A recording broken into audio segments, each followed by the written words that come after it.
का खून हुआ है, पुलिस वाले ने किया है। प्लीज न्याय दिला दीजिए। आप देखिए बाकी सारी क्लिप कहीं खून नहीं है। होटल में गई, वहाँ पर एक कमरे में 3 युवक संदिग्ध अलग अलग शहरों से आए थे जो ठहरे थे। इस सूचना पर पुलिस ने होटल मैनेजर को साथ में लेकर कमरे की चेकिंग करने गई, जहां पर हड़बड़ाहट में एक युवक की कमरे में गिरने से चोट लग गई। दुर्घटनावश हुई इस घटना से आप ऐसे बोल रहे हो कि आतंकवादी है क्या?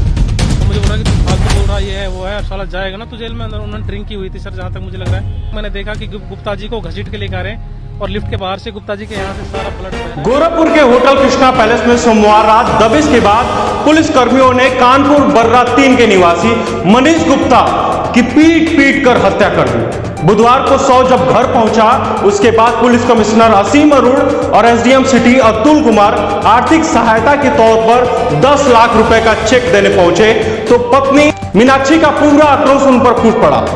चेक लेने से इनकार करते हुए अफसरों से कहा कि उसने बेगुनाह पति के पुलिस कर्मियों ने जो पीट कर निर्ममता से हत्या कर दी है, दोषी पुलिसकर्मी पर कार्रवाई करने के बजाय हत्या का सौदा करने आए हुए हैं। क्या कुछ हुआ, चलिए आपको अपडेट बताते हैं। मेरे बेगुनाह पति को मार दिया गया, पुलिस वालों ने निर्ममता से हत्या कर दी। अब यहां सौदा करने आए हो, तुम सब पर लानत है। ये बात मनीष की पत्नी मीनाक्षी ने पुलिस और प्रशासनिक अफसरों से तब कही जब प्रशासन की तरफ से उसको 10 लाख रुपए का चेक दिया जा रहा था। मीनाक्षी ने चेक लेने से इनकार कर दिया और बोली पहले दोषियों को सजा दी जाए, उसकी जो मांगे हैं वे पूरी की जाएं। मीनाक्षी ने कार्रवाई पर सवाल उठाते हुए कहा कि हत्याकांड में इंस्पेक्टर समेत 6 पुलिसकर्मी पर मुकदमा दर्ज किया गया है, जिसमें से 3 अज्ञात है। आरोप है कि पुलिसकर्मियों को बचाने के लिए उनके नाम को केस में नहीं लिखा गया है। मनीष की पत्नी मीनाक्षी ने कार्रवाई पर सवाल उठाते हुए कहा कि हत्याकांड में इंस्पेक्टर समेत 6 पुलिसकर्मी पर मुकदमा दर्ज किया गया है, जिसमें 3 अज्ञात हैं। मीनाक्षी ने आरोप लगाया कि पुलिसकर्मियों के बचाने के लिए उनके नाम का एफआईआर तक नहीं लिखा गया। फोरेंसिक टीम पहुंचने से पहले ही कमरे और बरामदे की सफाई कर दी गई, जिसकी वजह से कुछ खास नहीं मिला। टीम को कूड़ेदान से शराब की खाली बोतल, सिगरेट का डब्बा, खून से कुछ सने हुए कपड़े, यही सब मिले। जानकारी के मुताबिक बुधवार शाम करीब 6 बजे टीम होटल कृष्णा पैलेस के उस कमरे में पहुंची जहां पर कारोबारी की मौत हुई थी। कमरे की सफाई हो जाने के कारण कुछ हासिल नहीं हो सका, लेकिन यह समझने की कोशिश की गई कि गिरने से मौत हो सकती है या नहीं। फोरेंसिक टीम रात 8:15 तक कमरे में मौजूद रही। कमरे के एक एक कोने की जांच की, जो भी वहां मिला उसके आधार पर जांच करने की कोशिश की जा रही थी। अंगुली के निशान तलाशे जा रहे हैं। हालांकि फोरेंसिक टीम अभी कुछ बताने को तैयार नहीं है, लेकिन बड़ा सवाल खड़ा होता है कि अगर हत्याकांड हुआ है, हत्या जैसी चीजें हुई हैं, हत्या जैसी वारदात हुई है, तो ऐसे में कमरे की सफाई बिना पुलिस की मौजूदगी में या बिना फोरेंसिक टीम के आए गए कैसे हो गई। में मनीष की पत्नी मीनाक्षी ने एक वीडियो जारी किया है, जिसमें वो पूरी घटनाक्रम को जिक्र करते हुए लोगों से आग्रह कर रही हैं कि उन्हें इंसाफ दिलाने में उनकी मदद करें। इस होटल ही में मेरे हस्बैंड का खून हुआ है, एक पुलिस वाले ने किया है। प्लीज न्याय दिला दीजिए। आप देखिए बाकी सारी क्लिप कहीं खून नहीं है, वो खून से लथपथ थे। 2 दोस्तों ने भी बताया यहीं पे खून भरा हुआ था। होटल वालों ने सब साफ करवा दिया।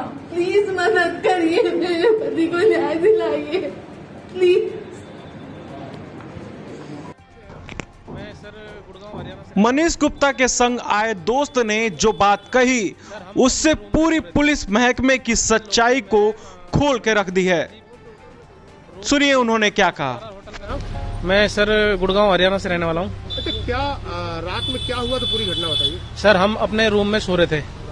हम 3 लोग थे, मैं और मनीष गुप्ता जी। कौन से होटल में थे? Room number 512। होटल का नाम है कृष्णा पैलेस, सामने है। तो क्या हुआ था पूरी घटना? तो सर रात को जैसे ही हम सो रहे थे तो हमारे रूम की डोरबेल बजी।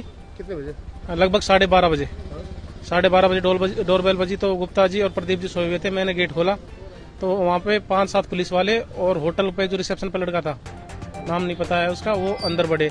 तो बोले कि भाई क्या नाम है अपना वो दिखाओ, आईडी वाईडी दिखाओ, कहाँ के रहने वाले वगैरह वगैरह, इस तरह से। मैं सर ठीक है आईडी वाईडी दिखा देंगे। आईडी दिखाई मैंने, अपनी दिखा दी, भाई की दिखा दी, क्योंकि भाई सोया हुआ था तो मैंने यार इसको लेके डिस्टर्ब करना। मैंने इसके पर्स से निकाल कर आईडी दिखा दी। मैंने गुप्ता जी को जगाया, मैं गुप्ता जी आईडी मांग रहे हैं पुलिस वाले, तो आप देखो अपनी आईडी दे दो। गुप्ता जी बोले कि भाई 12 बजे 12:30 बजे आप आईडी वाईडी क्यों मांग रहे हो, हम कोई मतलब हमें क्यों परेशान कर रहे हो, सोने दो ना, कोई टाइम थोड़ी है। और उसके बाद ये बोले कि इनका सामान चेक करो, सामान दिखाओ अपना। मैंने सर बैग भी खोला, अपना सामान चेक किया। मैं बोला मगर सर आप ऐसे बोल रहे हो, हम कोई आतंकवादी है क्या? तो मुझे बोल रहा है कि तू फालतू बोल रहा है, ये है वो है, साला जाएगा ना तू जेल में। अंदर उन्होंने ड्रिंक की हुई थी सर, जहाँ तक मुझे लग रहा है, और तू अंदर जाएगा ना, एक रात रहेगा थाने में, तेरा कल ठिकाने आ जाएगी। मन की जा पैसे कैसे थाने में लेके जा सकते हो? तो इतना कहने पर उन्होंने मुझे थप्पड़ मारने शुरू कर दिए। एक पुलिस वाला और वो कौन थे जो थप्पड़ मारे? थप्पड़ मार रहे थे सर, उनका नाम JN सिंह था और SHO रैंक के थे, और उनके साथ एक मिश्रा जी, उनका अक्षय कुमार मिश्रा, और 2-3 पुलिस वाले और थे जिन्होंने गन भी ली हुई थी। उन्होंने सर एकदम से मतलब कि ताबड़तोड़ थप्पड़ मारने शुरू करे, मुझे कुछ समझ में नहीं आया। उन्होंने 2 पुलिस वाले जैसे ही बाहर से आए लिफ्ट के आसपास से, वो मेरे को पकड़ के बाहर ले गए। मैं नीचे लिफ्ट के पास खड़ा था, तब तक मैंने देखा कि गुप्ता जी को घसीट के लेकर आ रहे हैं, और लिफ्ट के बाहर से गुप्ता जी के यहाँ से सारा ब्लड बह रहा है। उन्होंने अपनी PCR में गुप्ता जी को डाला, पीछे मुझे बैठाया। कहाँ के थे? गुप्ता जी कानपुर के रहने वाले हैं, अच्छा अच्छा। मनीष कुमार गुप्ता जी। किस लिए आए थे? यहाँ सर हमारे फ्रेंड है मिस्टर चंदन सैनी जी, हम इनसे मिलने आए थे। ये भी हमसे मिलके हमसे 15-20 मिनट पहले अपने घर ही जा रहे थे, रास्ते में थे। तो मैं बोला मन की सर हम जिनसे मिलने आए, आप उनका नंबर ले लीजिए। उन्होंने मेरे चंदन सैनी का नंबर लिया, चंदन सैनी जी को कॉल किया उन्होंने। परिजनों ने यह भी आरोप लगाया कि बिकरू कांड में जिन पुलिसकर्मी शहीद हुए थे, तो उनके परिवारजनों को 1-1 करोड़ रुपए की मदद की गई थी। वहां जब पुलिस वालों निर्दोष व्यक्ति को मार दिया है तो सिर्फ 10 लाख की सहायता कर। हत्याकांड जहां पर जिस होटल में हुआ, उसके मालिक सुभाष शुक्ला हैं। उनका कहना है कि निलंबित थानेदार निजी खुन्नस की वजह से यहाँ पे दबिश करवाए थे। उनका कहना है कि होटल में लगातार वो चाहते थे कि मुफ्त कमरा मिले, ऐसा नहीं होने पर उन्हें परेशान किया जाता।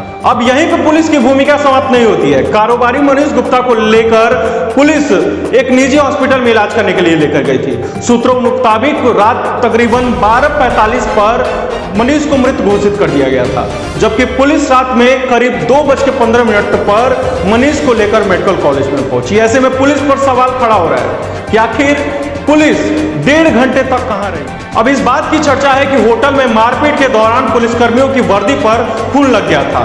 पुलिस जब मेडिकल कॉलेज पहुंची तो उसने अपनी वर्दी बदल ली।